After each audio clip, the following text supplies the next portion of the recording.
So hello, my name's Graham Bingham. My father raced sidecars in, in New South Wales, in Sydney.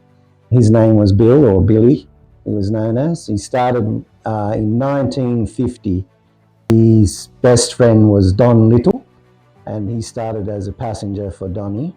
I think Donny had to get off the road because he had a few run-ins with the police. So they bolted an outfit onto his Triumph Thunderbird, and that's what they used to call sidecars back in that day, outfits, because they had a third wheel with a little running board for the passenger, and it was like an outrigger. So they used to build them on a lean so that they could go around the circuit. Most speedway tracks started out as football field or dirt track around the outside. So they started out there, and they won every race they went in on debut. So that kicked them both off onto a long career in speedway riding. A lot of Queenslanders will know Donny Little. Unfortunately, he passed away in a speedway accident up here. And Dad raced at Cumberland Oval, which became Parramatta Football Field. And he also raced at Westmead, which is now Westmead Hospital. So, yeah, he did that. And Donny bought a Vincent, which is what everybody wanted, a Vincent, because you can't win unless you're on a Vincent, really. They were the top bike. 1000cc, no brakes. So think about that, folks. And together they would race. They shared the bike. Donny would race at the showground, the Royal Sydney Showground, on the Saturday nights with a passenger, usually my dad. And my dad would race at Westmead on the Friday nights with another passenger. Sometimes, I believe it was Jack Bissico back in those days, yeah. Alan Burtis. And Alan Burtis, he only passed away a few years ago. He still had both of his bikes that he built and made and engineered and worked on. And he always had the best riders possible on his bikes. And so his bikes, there's his bike, the Burtis Vincent they call it, won several titles with several different riders over probably a decade. So yeah, so Dad was at his peak around 1960, and he raced at the Sydney Showground, and he was what they call a back marker. So as a back marker, you would be given a handicap, sometimes 100 yards, sometimes 160 yards. And sometimes you'd be starting alongside another A grader, and you'd both be on the back mark, and you'd have to catch the other riders that were ahead at different marks, right up to what you probably call C graders or beginners, who are usually started on the starting line. So Sydney Showground was a third of a mile, and the Ekka here at Brisbane was a quarter of a mile. So any title races would have to cover a mile. So therefore they had to do 4 laps at the Ekka and 3 laps at the showground, because a third of a mile. So Dad, he had just won the New South Wales title. I think it was his 3rd time. And so that put him in stand for being in the final, the Australian final. And every year, not every year, sorry, but year to year they would move it around state to state, so it gives everybody a fair go. And that year, 1962, April, they brought it to the Ekka, and it was held at the Ekka. The Ekka's a quarter of a mile track, so you have to do 4 laps, so it equals a mile. And the news about what they thought about my father was he wasn't a small track rider, so they thought he won't go so well, because they assumed because he's a bigger track rider, 1/3 of a mile track rider, he wouldn't go so well. But little did they know, he used to race at Cumberland Oval, which was 1/4 of a mile, and he was top there for a long time. And basically, 1/4 of a mile, you're doing a full drift for the whole lap, because there's hardly any straightaway, very short straightaways.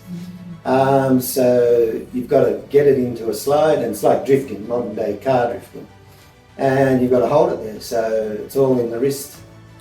And so he came up and he did the Queensland title the weekend before, the Aussie title, but he was having trouble with the gear lever. It had an indicator on it, and he was bumping the indicator, and that was knocking the bike out of gear. So they ground the indicator off, and he obviously went better because he won.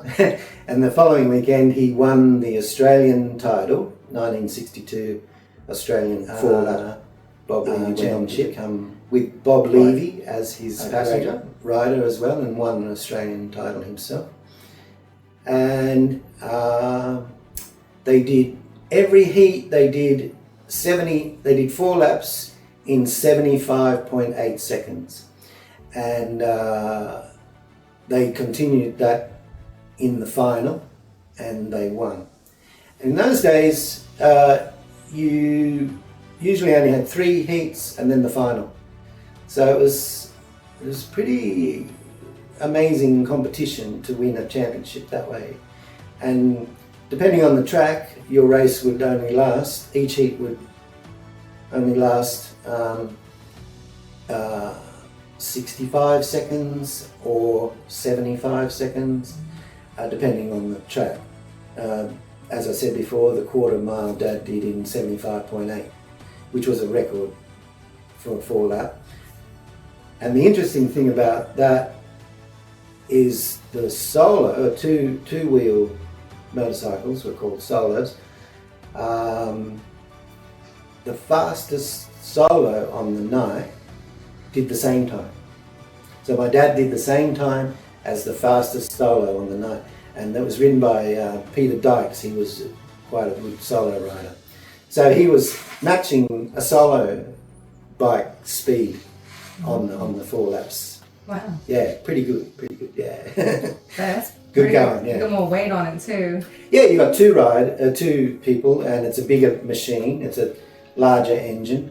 The solos are single cylinder 500cc, whereas a sidecar is the Vincents were a V-twin 1000.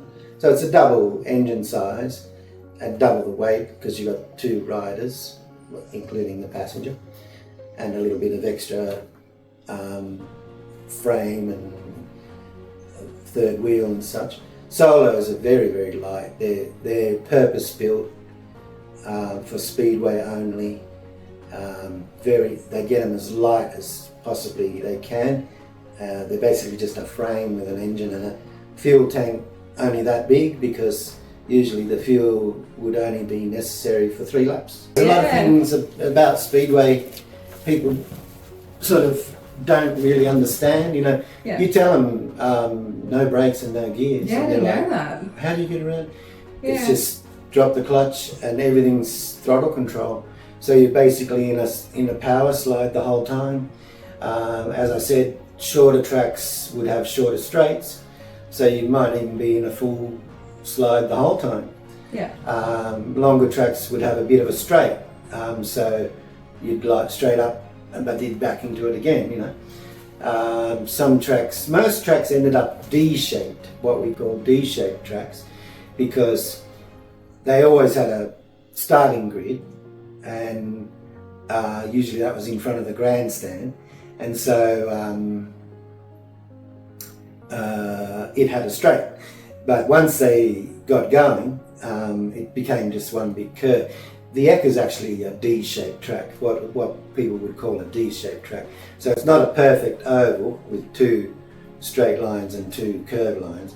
It has a straightaway, and then basically it's one long curve So it's tricky because when you get back around to the straight, that fence comes up very quickly because you've got to be really careful because you're continuing on the arc, but suddenly it straightens up, tightens up. So that fence, you get very close to the fence. Changed anything on the fence? It's still the same? No, the Ekka will be exactly the same fence as it was when it was made. Diameter wise and shape wise, yeah. I mean, obviously they repair some damages because cars on Speedway often hit the fence and often made a lot of damage. And they used to do, I hated them, they used to do hot rods, and they used to do basically smash up derbies where they would just build a big tube frame around a car and then just go out and just crash into each other for like an hour. But what crucially really changed and killed off Speedway as we knew it was cars. Cars created a lot of dust, and the dust was a big problem. So people started to make tracks with clay. And clay, you can't ride a motorbike on clay. It's impossible because it'll just build up on the tyres. Whereas a car, the tyres are almost slick, and so they don't hold the mud, the clay, and they spin so fast, they're powerful, they're V8s, etc. The clay can't stay on the tyres. So Speedway basically died because cars became the most popular part of Speedway. Dirt tracks like the Ekka just weren't it anymore. And Sid hopping actually was my dad's passenger for a while. He moved to his own sidecar, and then he moved to cars, and he became the one of the top car racers, and then he started his own track in Parramatta. Bikes just went downhill. Popularity of bikes basically faded away. It's still popular now with people who do it themselves, but it's not a popular spectator sport anymore. Just in my opinion, and I think most people would agree, is Speedway at the Ekka started to run into trouble the same as Speedway at the Royal, in what we call the Royal Sydney Showground, was complaints about noise. Now some of these complaints, some people think might have been trumped up a bit because they want to take over the arena. So they want to get control, they want to gain control of the Speedway arena. And that's what happened in Sydney, because that became Fox Studios, which is a crime because in my mind it's criminal, because those places, that's where the Royal Easter Show was, those places should be for the public. Basically it started with noise control, people moving in around the area of the Ekka, which is a very popular area to live because it's central to the city. Apartments go up, hospitals in the area, they complain about the noise. As I said, it may have been just a way to get rid of Speedway and gain control of the stadiums. Test matches, England versus Australia, etc., they would come out and they were huge. They'd get crowds of 30,000 people to Speedway test matches, upwards to 30,000 people at the Sydney Showground, etc. And they do every capital city when they toured. They'd race in Brisbane and Sydney and Melbourne and even Perth, Adelaide. So it was a whole big tour, the test match tours. And a lot of the British riders and other European riders would come out, and many of them actually stayed here and began living here. Nigel Bucock, he passed away sadly a few years ago, but he only lived down here at Cleveland, down not far from where I am here at Birkdale. Cut back to your question, So cars got more popular, clay track car racing became massive, and so dirt track car racing dived. Along with it, motorcycle racing dived and died out, because it was a show, and you had solos and sidecars and speed cars and hot rods, and sometimes sedan cars doing a bit of crash-up derby stuff, which was popular too. So if you went to the Speedway, usually the night started with sidecar racing. Then they'd move to solo racing, and then they'd move to car racing, usually the smash-up sedan type cars, hot rods and so forth, and then they'd go to the open wheeler speed cars, what they call speed cars. Speed car racing was massive. Americans used to come out, they'd bring a car out with them, they'd race, and they'd sell that car in Australia, and then go back and do their season when they went back to America. So their car that they brought out was their ticket to Australia and back, and they'd win prize money. And they raced cars called Offenhauses. There were engines called Offenhauses. And so if you could buy an Offie, as they were called, from an American racer, you had yourself a winning car.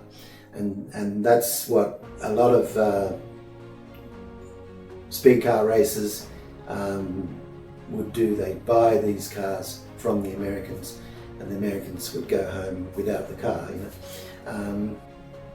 Bill Good, I think a lot of people know Bill Good as a Queensland champion racer. He used to drive those sort of cars too. On track, my dad knew Johno because they used to come to Sydney. Sydney was sort of like the place to come to prove yourself. Sandy McRae and other Queenslanders would come to Sydney and compete against the Sydney riders. People from Perth, McConnell, people from sometimes Darwin, but Adelaide, Melbourne, they would come to Sydney. And people would come to Brisbane too. As I said earlier, they used to move title races around to give everyone a bit of a fair go. But my dad couldn't travel, he had 4 kids. So him coming to Brisbane when he did in 1962, I was born, so I was the 4th son. So he had 4 boys. So it wasn't something he could do easily. But it was a bit of a golden chance for him, so he had to do it because he was at his peak. He was on the best bike, the Alan Burtis Vincent. He was at his peak, he was the best in Sydney, he was New South Wales champion, and he was a back marker, as I said, starting from at least 100 yards handicap. So it was an opportunity he couldn't miss. If he didn't come up here, he would have had to wait till 1963, and hopefully it would have been run in Sydney, which it was. Later we found out. But it was like a do it now or don't, So he raced against your father, Ron Johnson. He raced against him in that, in the 2 weekends that he came to Brisbane, the Queensland and the Australian title, which he won. What they call the gate, starting gate, is about 3 or 4 pieces of cloth, like a bandage cloth, like gauze, stretched across the track, and someone would have a starting trigger and they would press the button, and these, what they call tapes, would fly up suddenly, and then the bikes would, they're ready, they would just drop the clutch and go. If you jumped a little too early and broke the tapes, you would get a penalty. Now, sometimes you get a penalty, sometimes officials would just do a restart because they might have felt it was maybe their fault because they held the button a bit too they held the bikes back a bit too long, because they're on the clutch. They got the clutch fully in, and they're revving very high. If they don't let them go soon, they can burn out the clutch. So starters, race officials, really shouldn't hold the bikes too long. Anyway, long story short, if you break the tapes, you would get some sort of penalty, and sometimes it was just a fine. So it was £1 fine they issued to my father, and my father said good night. He did make a comeback later, I think it was later in the season or the next season, but he didn't go so well. He wasn't on the best bike that he had been on, and he just gave it away again after that. But yeah, he quit over a £1 fine. And the thing was, I guess he felt it was unfair because there were other, what you call name riders that did the same thing but didn't get fined. So he saw that as a bit of bias against him, so he said goodbye. Which was quite sad because, unfortunate, because I think being on the best bike, he might have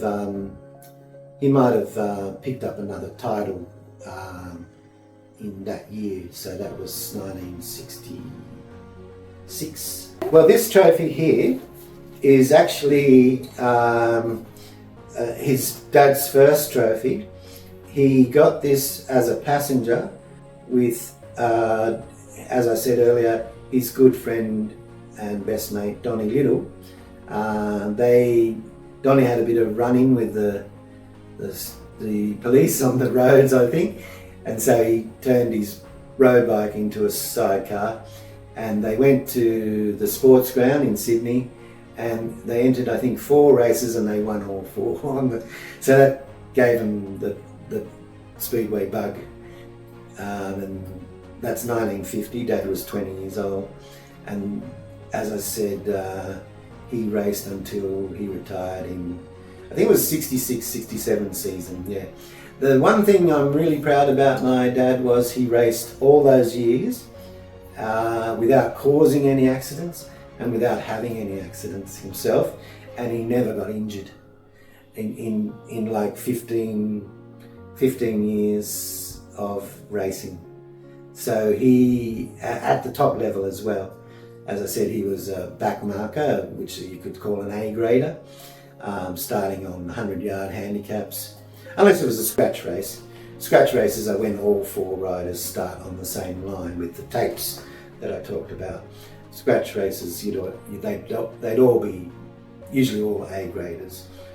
You might have 1 B grader, but all those years he never had a serious accident or injury, and he never caused any accidents or injuries to other riders. So I think that's, you get best and fairest in rugby league and sports like that. I think if there was a best and fairest, my dad probably would have picked up that trophy once a season. Yeah. So you think if they had more controls during speedways, like speedway events, it'd be a lot more safer if they had more safer controls, like having, making sure you're not causing any accidents and stuff like that? It's a good question because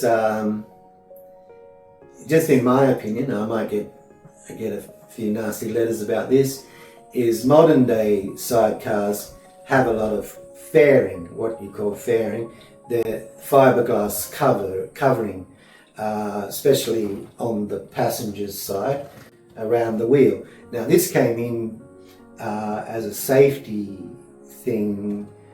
Originally, the outside wheel was exposed, so sometimes people would touch and that would cause accidents.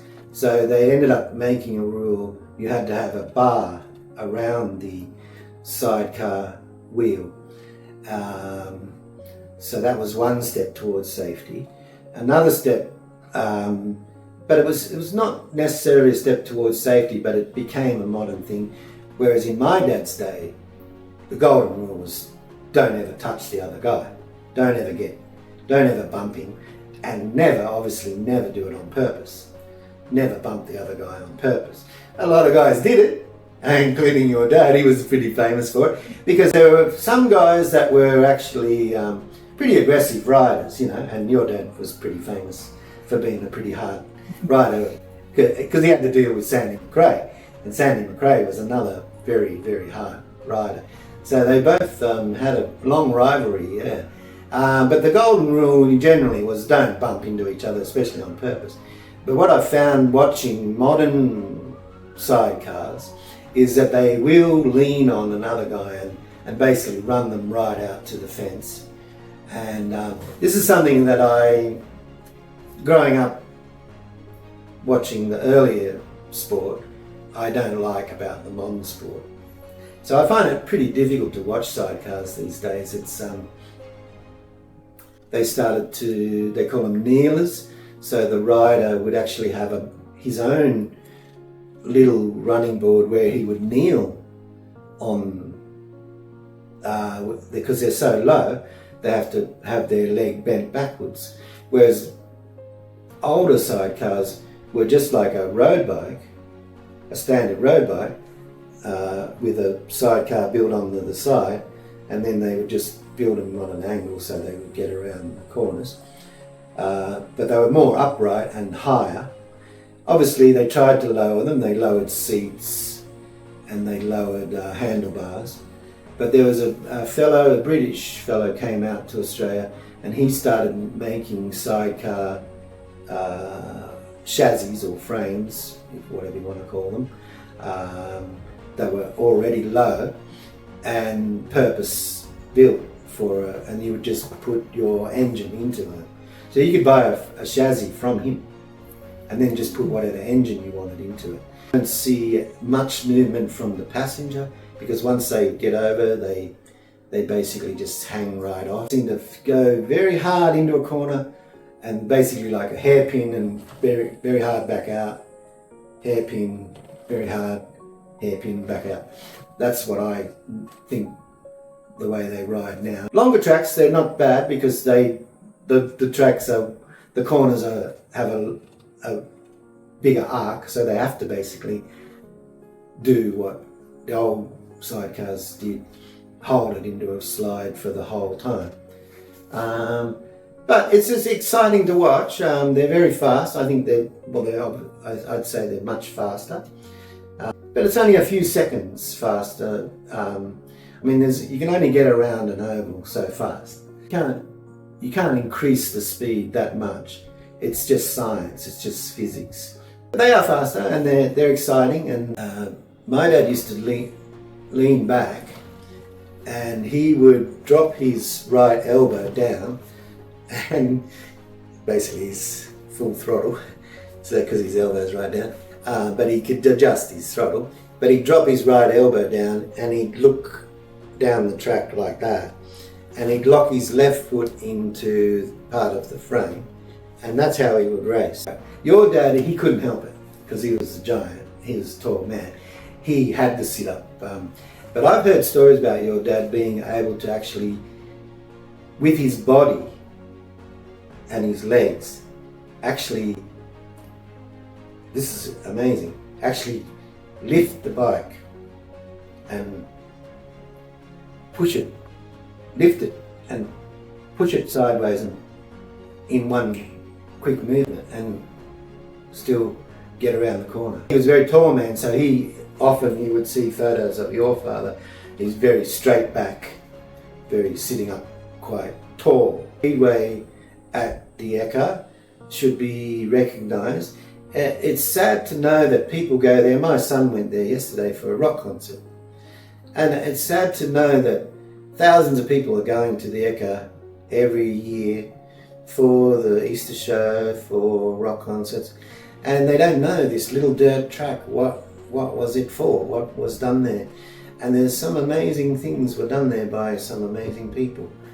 The racing there was just as popular as rugby league was back in the day. So it was quite a popular sport. As I said, sadly it faded away.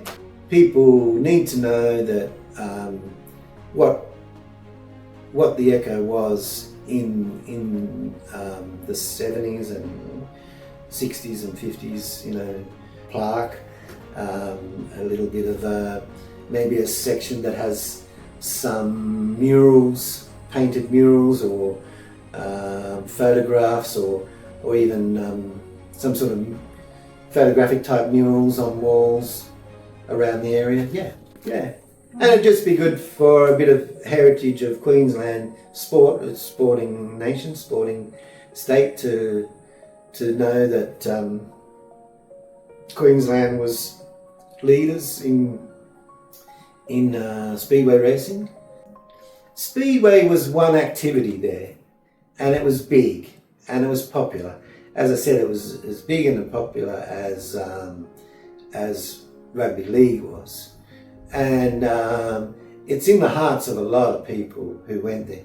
Speedway people, they're very close. When they meet other Speedway people, they act like family. It's very interesting. I don't know that happens with much other sports, but I mean, it is the Royal Agricultural RAS, Royal Agricultural Society Showgrounds.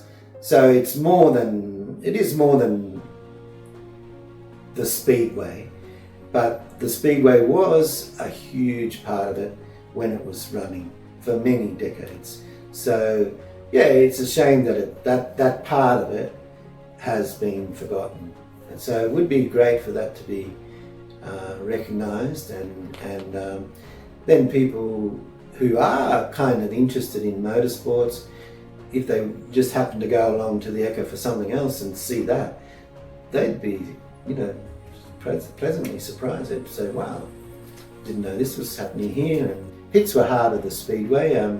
When I was a boy, the first thing we would do was run to the fence, grab the wire fence and just breathe in the smells. And it was amazing. And then we'd get down as close as we could to the track, and you'd get sprayed with dirt in those days. Be in this third of a mile arena, grandstands, multi-level grandstands.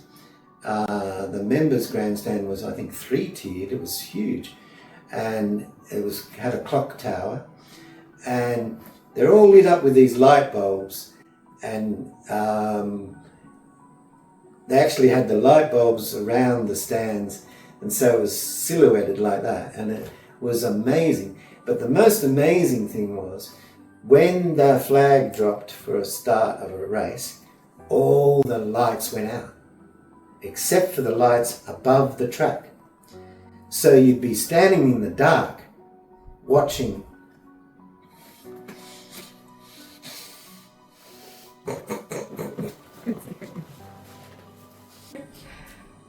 Yeah, it was amazing.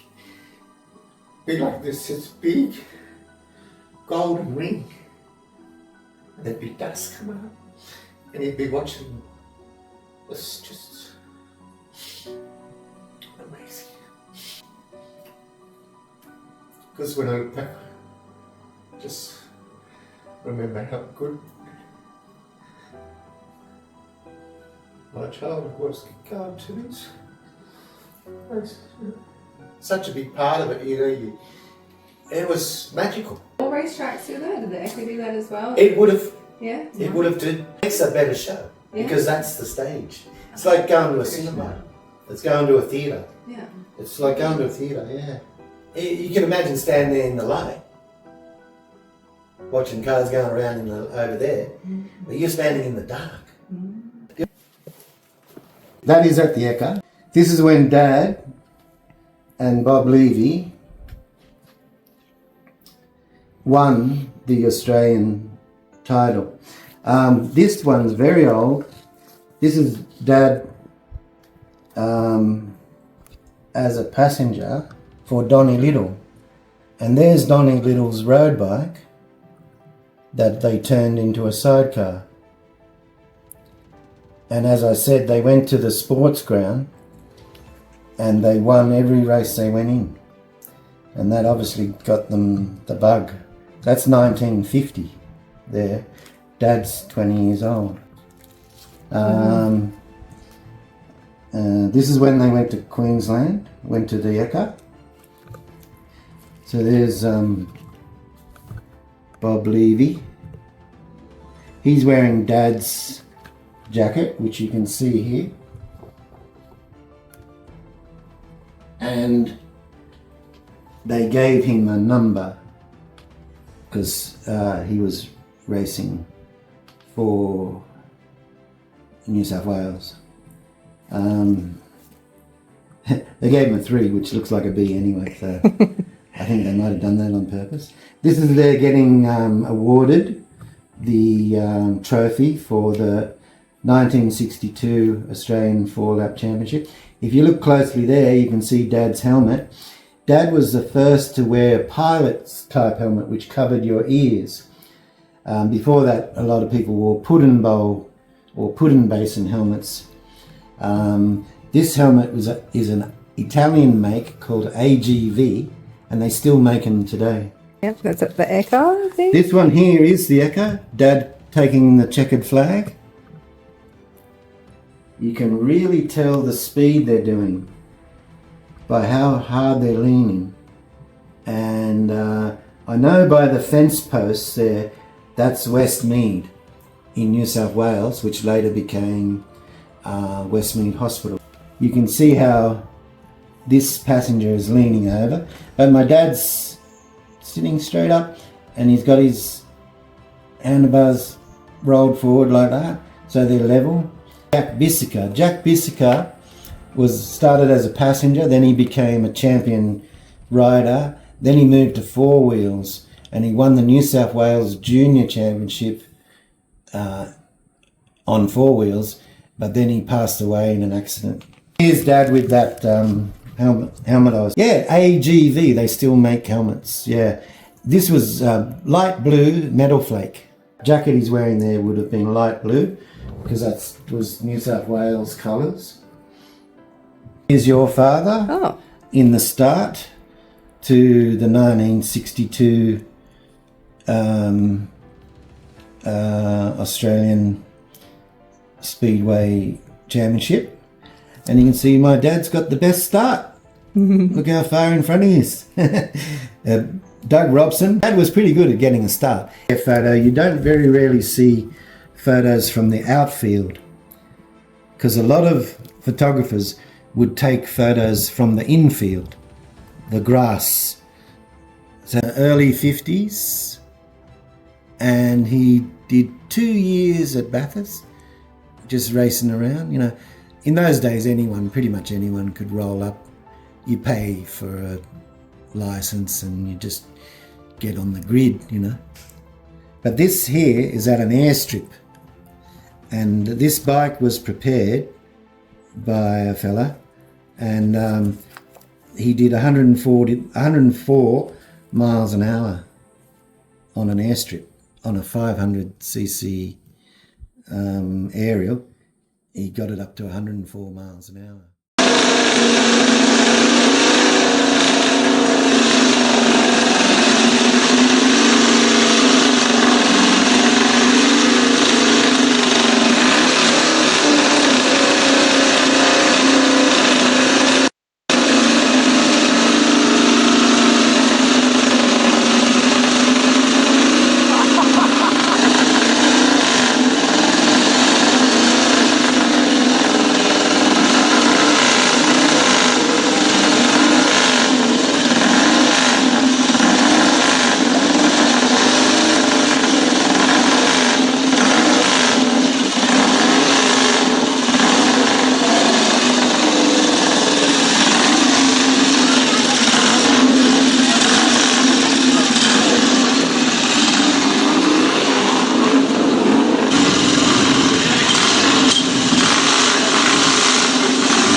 Speedway racing history, fabulous designs. Also, How was that, Pa? book that's available here tonight, and also a fabulous portrait of Jeff Freeman, Jesus, Billy that's Stewart, Boss Madison portrait. There are stores located around the ground. Check out the t-shirts.